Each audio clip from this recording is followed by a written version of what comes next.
Do you want to know how to call members of the family in Kirundi? Welcome to this channel.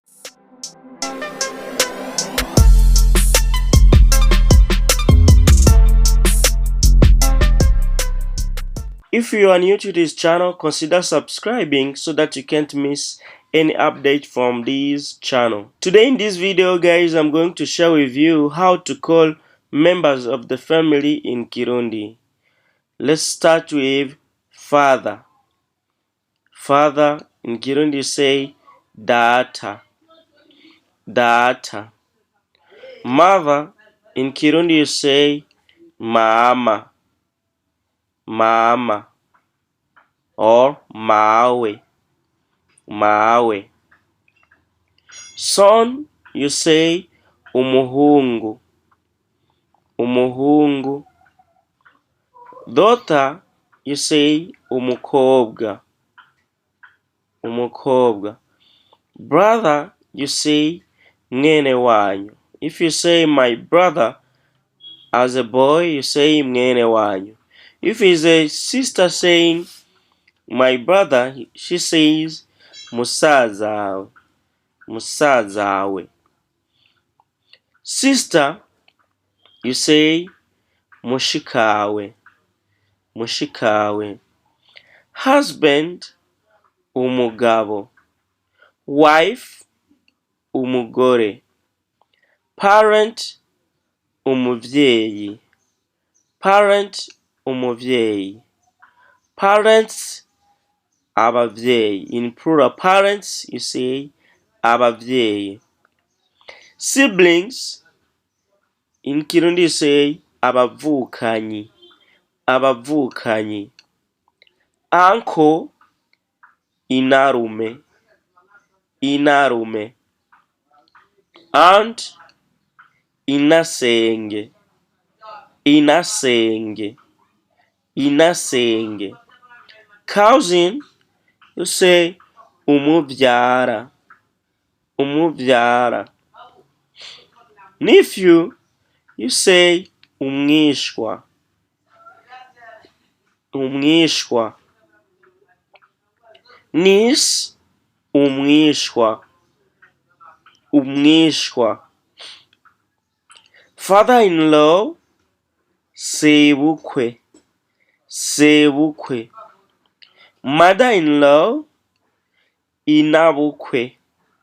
Inabukwe. Son-in-law, umukwe. Umukwe. Daughter-in-law, umukazana. Umukazana. Brother-in-law, muramwawe. Muramwawe. Sister-in-law, muramukazawe. Muramukazawe. Stepfather, umugabo wa mama wawe. Umugabo wa mama wawe. Stepmother, umugore wa so wawe. Umugore wa so wawe. Stepson, umuhungu w'umugabo canke w'umugore wawe. Umuhungu w'umugabo or umuhungu w'umugore wawe. Stepdaughter, umukobwa w'umugabo. Umukobwa w'umugabo or umukobwa w'umugore wawe.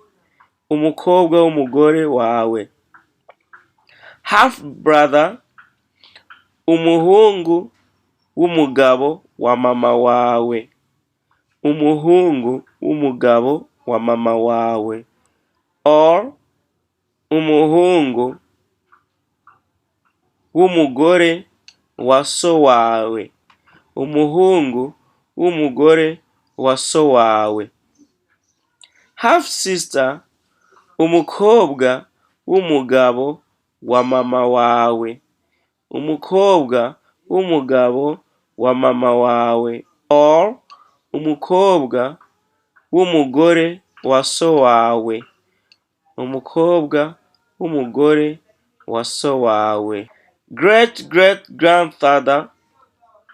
Great great grandfather, you say sekuruza, sekuruza.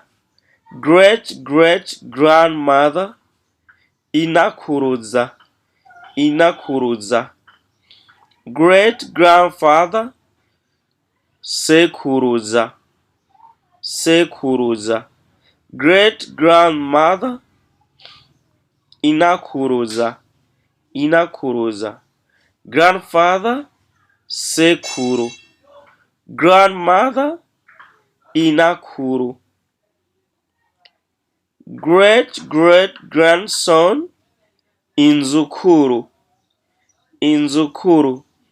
Great great granddaughter, inzukuru, inzukuru. Great grandson, umwuzukuruza, umwuzukuruza.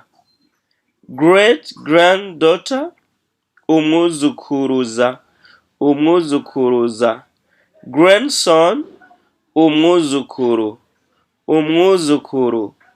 Granddaughter, umwuzukuru, umwuzukuru. Grandchildren, abuzukuru, abuzukuru. Grandparents, abasokuru, abasokuru. Descendants, abuzukuru or abakomoka, abuzukuru or abakomoka.